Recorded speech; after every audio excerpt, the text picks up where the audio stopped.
स्मृति ईरानी एक ऐसी मंत्री हैं कि सबका डिग्री बढ़ता है, इनका डिग्री घटता है। इस बार के चुनाव में इन्होंने कहा कि हम 12वीं पास हैं। इससे पहले के चुनाव में बोली थी कि हम BA पास हैं।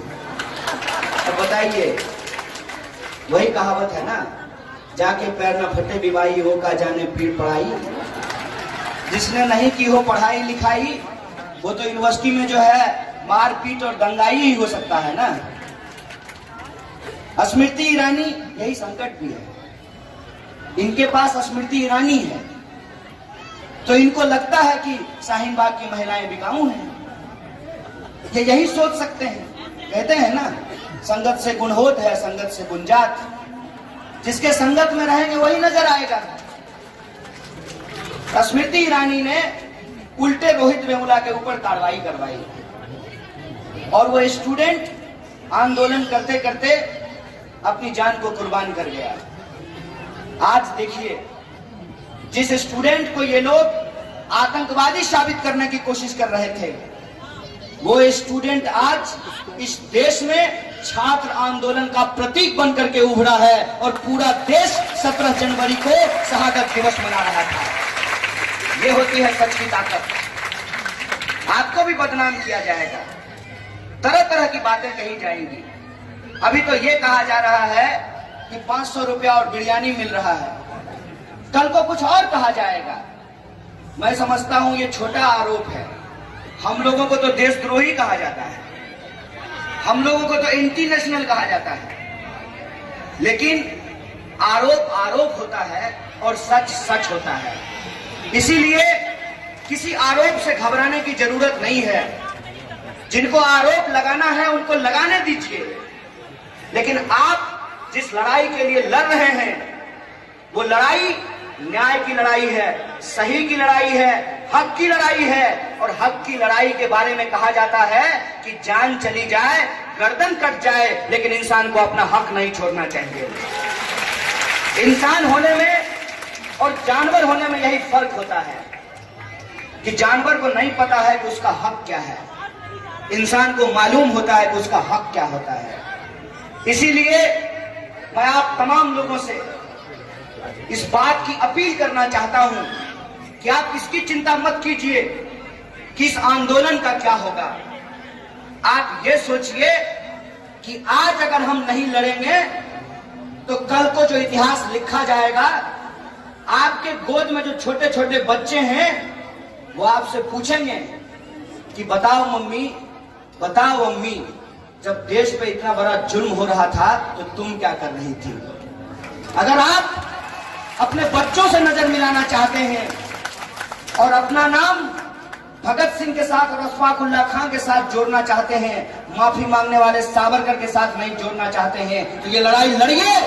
और जो लड़ाई लड़ी जाती है वो लड़ाई हर हाल में जीती जाती है। हमको हिंदुस्तान के इतिहास ने यही सिखाया है। अगर अंग्रेजों के 200 साल की गुलामी को हम लोग हरा सकते हैं, अगर इस देश में कोई भी तानाशाही सरकार बनी हो, उस सरकार को हम गिरा सकते हैं, तो इस सरकार को भी हम कह देना चाहते हैं कि यह सरकार, तुम हमको नागरिक नहीं मानते हो, हम तुमको सरकार नहीं मानते हैं। लगा लो तुमको जितनी ताकत लगानी है लगा लो। हम अपने न्याय और अपने हक के लिए लड़ेंगे। और जब लड़ने की बात हो रही है तो आजकल पत्रकार क्या करते हैं, सब नहीं, जिनको मिलता है, स्वाभाविक बात है, वो किसी महिला को पकड़ लेंगे और उनसे पूछेंगे कि आप किस चीज का विरोध कर रहे हैं। तो मुझे इसमें कोई दिक्कत नहीं है कि किसी महिला को पकड़ करके उससे पूछते हैं कि आप किस चीज से विरोध कर रहे हैं, लेकिन उस पत्रकार से सिर्फ मैं ये कहना चाहता हूं कि अगर तुम पत्रकार हो, अगर तुम बिकाऊ माल नहीं हो, अगर तुम्हारा ईमान तुम्हारे सीने में है, तो जो लोग CAA, NRC और NPR का समर्थन कर रहे हैं, एक बार उनसे भी जाकर के ये पूछ लो कि जो लोग CAA, NRC और NPR का विरोध कर रहे हैं उनके हाथ में तिरंगा है, जो लोग NPR, NRC और CAA का समर्थन कर रहे हैं उनके एक हाथ में तिरंगा है और दूसरे हाथ में आरएसएस का झंडा क्यों है? ये सवाल जरा उनसे भी जाकर के पूछ लो कि हमको एनपीआर सीए के बारे में जानकारी नहीं है, तो जो लोग समर्थन कर रहे हैं उनको सीए, एनआरसी और एनपीआर के बारे में कितनी जानकारी है? गृह मंत्री कहते हैं कि एनआरसी लागू होगा और प्रधानमंत्री कहते हैं नहीं, इसकी तो चाय पे चर्चा ही नहीं हुई है। तो इस पर प्रश्न पूछो ना कि किसकी बात को सही माने, प्रधानमंत्री की बात को सही माने या गृह मंत्री की बात को सही माने? इस कंफ्यूजन में है क्या? इस कंफ्यूजन में मत रहिए, इस कंफ्यूजन में मत रहिए, क्योंकि आप ऑमलेट बना के खाइएगा कि अंडा का भुजिया बना करके खाइएगा, बनेगा तो अंडे से ही ना।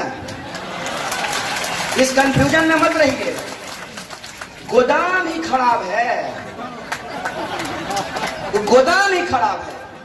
उस गोदाम से जो भी निकलेगा ना वो वैसा ही होगा। इस कंफ्यूजन में आप मत पड़िए।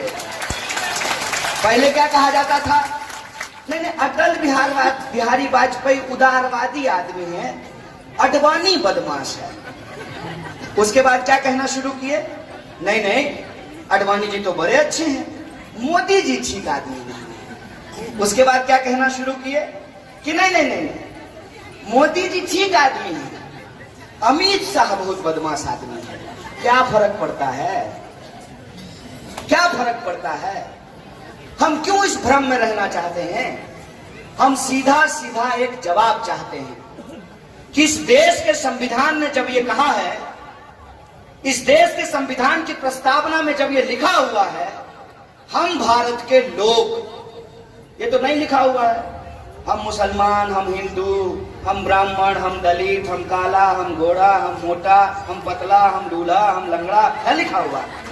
हम बिहारी, हम मराठी, कोई तरह का भेदभाव है शारीरिक आधार पे, सामाजिक आधार पे, सांस्कृतिक आधार पे, जातीय आधार पे, भाषाई आधार पे, लैंगिक आधार पे कोई तरह का भेदभाव है? सीधा एक लाइन लिखा हुआ है, हम भारत के लोग। जब हम भारत के लोग हैं तो आप धर्म के आधार पे किसी को नागरिकता देंगे और किसी को नागरिकता नहीं देंगे, ये अपने आप में बेईमानी है, देश के संविधान के साथ गद्दारी है। इसमें क्या बात है? इसमें कोई कंफ्यूजन नहीं। लेकिन जब पत्रकार आकर के आपसे पूछता है तो थोड़ा इस मामले को समझ लेना भी जरूरी है। वैसे अगर मैं मोदी और अमित शाह का नाम लेता रहूं तो आपको भी मजा आएगा और हमको भी मजा आएगा, लेकिन मजा लेने से तो नहीं होगा, क्योंकि अगर आज हम मजा लेने के चक्कर में रहेंगे तो कल को हमारी आने वाली पीढ़ी को सजा भोगना पड़ेगा। इसीलिए थोड़ा इस मामले को समझ लेना भी जरूरी है। अव्वल तो आप लोग ये बात जान लीजिए कि इनको सीएए लाने की कोई जरूरत नहीं थी। इनको सीएए इसलिए लाना पड़ा, जैसे चूहा को देखे हैं नोक्सी में जो है आप आटा फंसा देते हैं और वो आटा खाने के लिए जाता है और चूहेदानी का ढक्कन बंद हो जाता है, तो ये चूहा जाकर के उसमें फंस गया। फंस ऐसे गया कि जब आसाम में एनआरसी की लिस्ट जारी हुई तो 19 लाख में से 15 लाख गैर मुसलमानों का नाम सामने आया। बीजेपी को यह लगा कि हमारा वोट बैंक बिगड़ जाएगा, और यही अफसोस की बात है कि हम इंसान को इंसान की तरह नहीं, सरकार इंसान को इंसान की तरह नहीं वोट के रूप में देखती है। हम इंसान हैं, हम नंबर नहीं हैं। यहां जो बैठे हुए लोग हैं ये भीड़ नहीं है, ये इंसानों की फौज है। इनके पास दिल है, इनके पास भावनाएं हैं, इनके पास अपना परिवार है, इनके अपने सपने हैं। ये महज नंबर नहीं है। लेकिन ये नंबर जब इनके खिलाफ चला गया, जब इनको लगा कि 19 लाख में से 15 लाख लोग जिनको ये अपना नंबर समझते हैं, तब इनको लगा कि इससे गर्दन बचाना जरूरी है। तब जाकर के इन्होंने सीएए लाने की पहल शुरू की।